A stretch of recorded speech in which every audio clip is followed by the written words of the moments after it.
Good morning, it's Kimmy. I'm experimenting. I'm trying so hard to learn how to do this. And it's not working. I don't know why my photographs, or my videos rather, are not a full uh, page, kind of. It's like, it's small. I don't know how to make it larger. I looked to see if I could make it a landscape. Is that what? I don't know what you do. I'm not sure, but I'm trying to learn. And I just wanted to say happy Monday. It's the beginning of the week. Monday is always kind of a rough day if you have to go to work. If you've had it, especially after a holiday. Oh my goodness, you don't want to go to work on Monday. But I love to go to work. I love being a nurse. I love taking care of my patients and trying to make a difference in their lives, because in making a difference in their life, I made a difference in my life. I was blessed so many years taking care of so many beautiful people. And the stories that they told me were just so interesting. Years ago, I think I was in my 30s maybe, or 20s, maybe 20s. Yeah, 20s. Like 25 or 26. I was working as a nurse's aide before I became a registered nurse. And I took care of this lady. She's gone now, but her name was Gracie Helm. And she worked in Hollywood making dresses for the stars. And she had been married 4 times, and she said, I buried 4 husbands, and I didn't want to dig into that. I didn't want to know that story.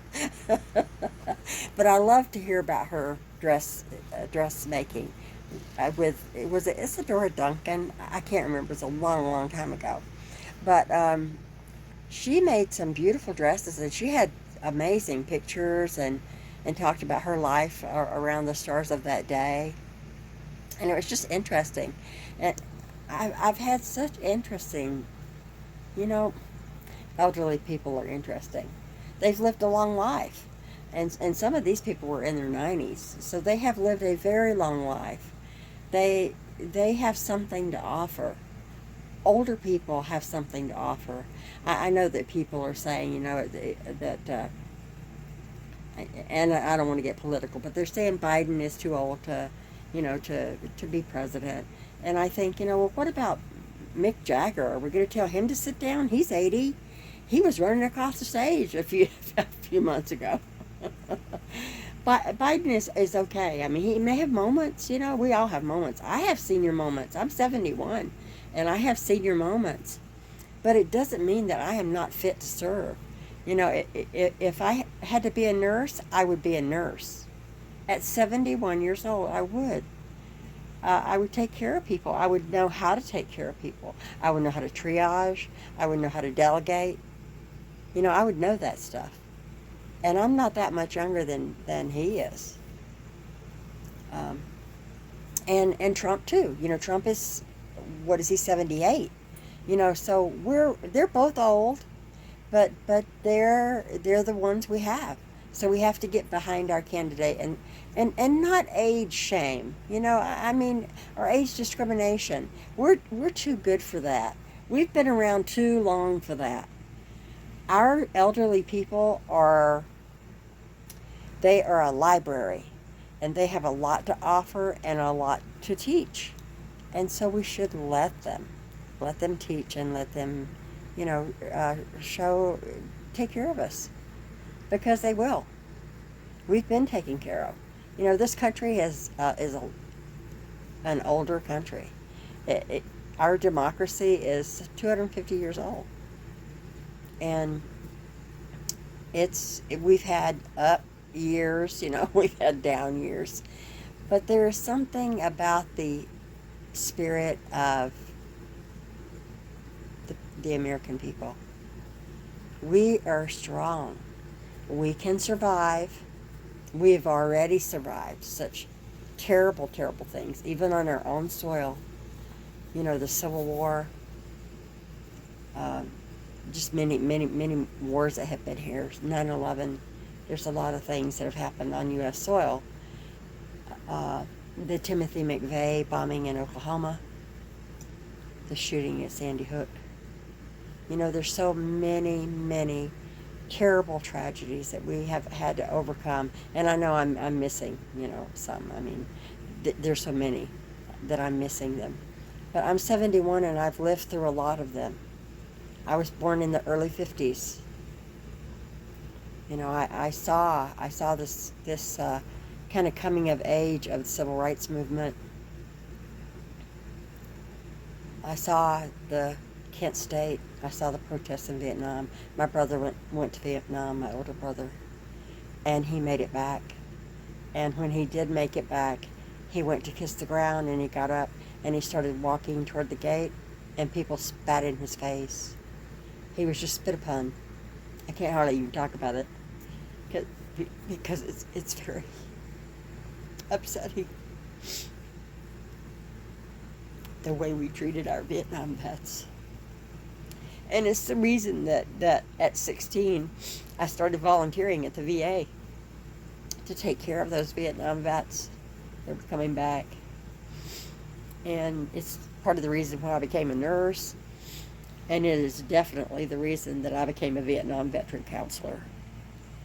Because these veterans, they were not treated like World War II veterans. They were not. They were called baby killers, murderers. And I see them on the street here. We're in California now. I'm a traveling nomad. And we've been on the road for 4 years, and I'm traveling with my daughter and daughter-in-law. And we have made it across to California from Florida, and we've gone up north and across and everywhere else because they're helping me fulfill a bucket list to see all 50 states. And I'm so happy about that. They're so good to me. I'm really, really blessed. But back to the vets and the homeless. I see veterans on the street.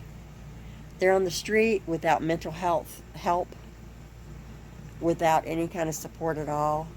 They don't trust the American government, and they don't trust a lot of us American people either, because we forsook them. We've forsaken them. You know, they were forsaken and left to their own devices and their mental illness, and they've coped anyway, in every way that they can cope with the images that are in their head. And none of you can understand those images that are in their head unless you're a veteran of war. That's the only way that you know what's going on inside their head.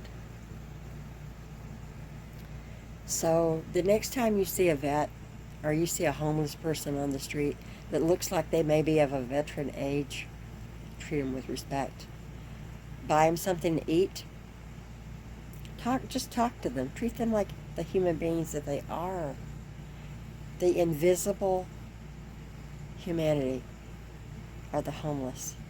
They're invisible. The elderly are invisible in this country, and it's just not right. You know, it makes the rest of the humanity here lose out on so much wisdom, because wisdom comes with age. Some wisdom. I'm not saying everyone has. You know, everyone that's older is someone that you should listen to or hearken unto their every word. But there are stories, and there are libraries, and there are I don't even know what I'm trying to say. There's strength. That's what I want to say. There is strength in their survival. The fact that they are 71, 81, 91, 95, 100. We've met a guy out here on the road that's 100 years old, and he's still traveling. He doesn't go far. He's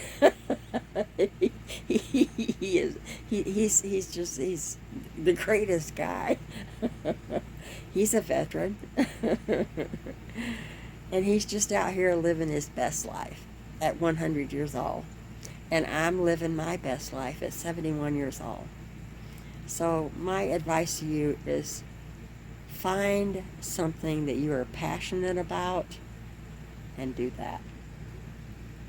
My passion was listening and trying to help in any way that I could Vietnam veterans. So I wish you all a beautiful day. I love you. I appreciate your being here. I appreciate your subscriptions. I'm never going to be one of those, big old TikTokers. But I love you, and I'm just sending you Monday blessings for your week. Thank you. Bye-bye.